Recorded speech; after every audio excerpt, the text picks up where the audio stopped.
In today's New York Times, an interesting piece about how basically the middle class in America, the American dream.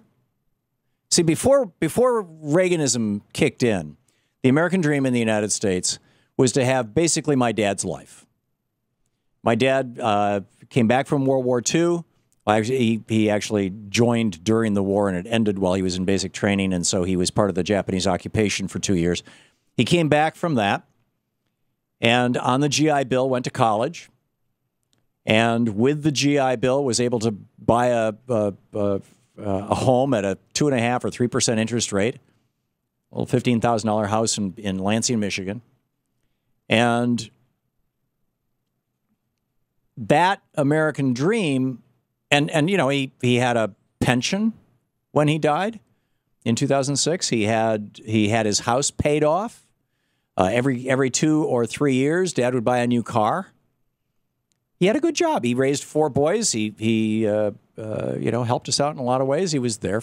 You know, my mom didn't work. In fact, my mom gave up her driver's license after I think one of my brothers was born. I mean, she just quit driving altogether. So, what happened to the American middle class? Well, I would say, you know, it's insane trade agreements have largely destroyed our middle class. And Reaganism has destroyed our middle class. I mean, the middle class didn't pretty much exist in the United States until the 1930s. Franklin Roosevelt created the rules of the game of the marketplace, so that a middle class could emerge, and a middle class did emerge. The strongest in the world, the healthiest in the world, the most vital in the world, the wealthiest in the world at the time. And then came along Reaganomics. And 35 years of Reaganism now, here's what the New York Times had to say about this. Hillary Rodham Clinton calls them everyday Americans. Scott Walker prefers hardworking taxpayers. Rand Paul called... Only Rand Paul, right? The crazy guy, the crazy libertarian. Nobody is anybody unless you can relate them to a billionaire or a rich person. So if they work for a rich person, then they're worthy of mentioning. But if they don't, we can forget about them. So Rand Paul says that he speaks for, quote, people who work for the people who own businesses. Anyway. They say the once ubiquitous term middle class has gone conspicuously missing from the 2016 campaign trail. Senator Marco Rubio says he speaks for the millions and millions of people who aren't rich. No, they're poor thanks to Republican policies. Bernie Sanders talks about working families and people working full-time. Ted Cruz, although I've heard Bernie Sanders use middle class a lot, and Ted Cruz talks about hardworking men and women across America. Nobody wants to say middle class. Why? Well, according to Gallup, just, you know, from 2000 to 2008, 60% of Americans identified themselves as middle class. The general definition of middle class is considered to be somebody earning between roughly $30,000 or $35,000 and on the low end and $100,000 on the high end, or a family, you know, a household income between $30,000 and $100,000. 60% of Americans identified themselves as a middle class, which includes a lot of people making less than 30 and a lot of people making over 100, because people don't, you know, it's like, hey, American dream. Last year, 51%. That's a 9% drop in the number of Americans who say that they're middle class. That is a country in free fall. As the author of this New York Times piece wrote, the title is As Middle Class Fades, So Does the Use of the Term on the Campaign Trail. I don't have the author. I'm sorry. The New York Times has a bug right now in their printing software, and it just comes out, their headlines and subheads come out as gibberish. But whoever wrote this wrote, a social stratum that once signified a secure aspirational lifestyle. See, this is my dad's generation. And all the people I knew, frankly. I mean, you know, I grew up in a lower middle class neighborhood in the southern part of Lansing, Michigan, South Lansing. In a subdivision of row homes, or not row homes, a subdivision of, you know, individual small houses. You know, I grew up in it was a 1, 2, 3-bedroom house with 1 bathroom and a basement. And I lived in the basement most of the time. And that's where my dad had his library. He had his 20,000 books down there. A social stratum that once signified a secure, aspirational lifestyle with a house in the suburbs, children set to attend college, retirement savings in the bank, and maybe an occasional trip to Disneyland. And see, my dad got all that. He had to drop out of college after 2 years because Mom got pregnant with me. And so he ended up getting a job at Lansing Tool and Die at this tool and die shop. And boom, it was a union shop. Suddenly my dad was in the middle class.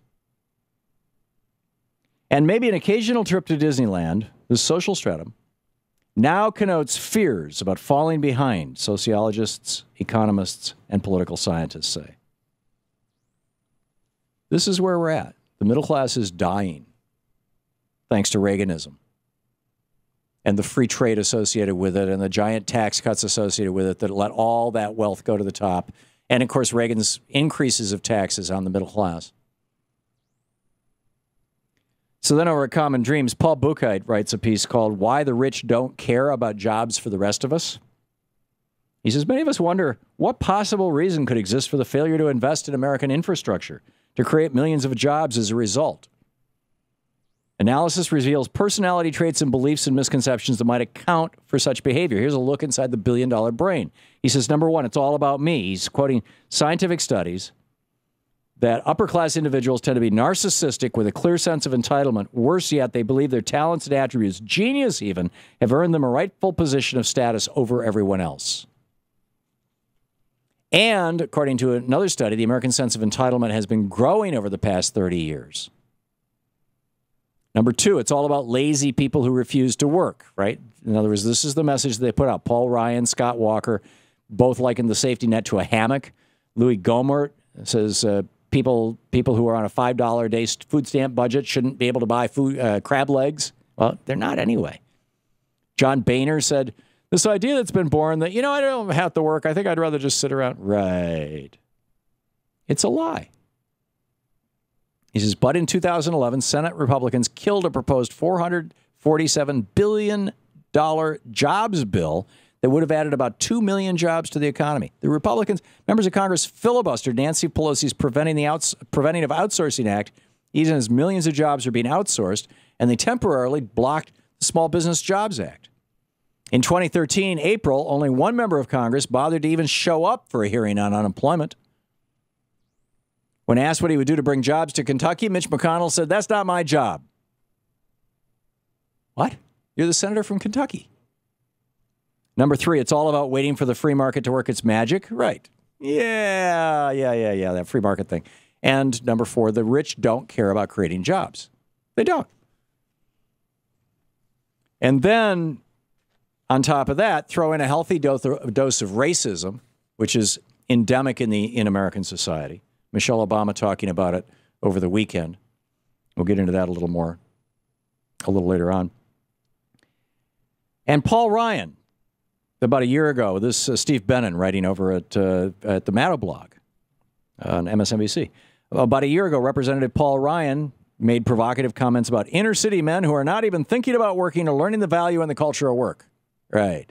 Maybe that's because there's no jobs in the inner city because of our insane trade policies and Reaganism that Paul Ryan advocates.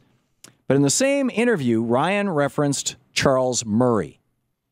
Then Jeb Bush praised Charles Murray twice at the National Review Ideas Summit. He says, my views were shaped a lot by Charles Murray's book. I like Charles Murray's books, to be honest with you. Senator Rand Paul cited Charles Murray. So who the hell is Charles Murray? He's the co-author of this book called The Bell Curve that suggests that people with darker skin have lower IQs. So now you've got racism being used as a justification for destroying the middle class, too.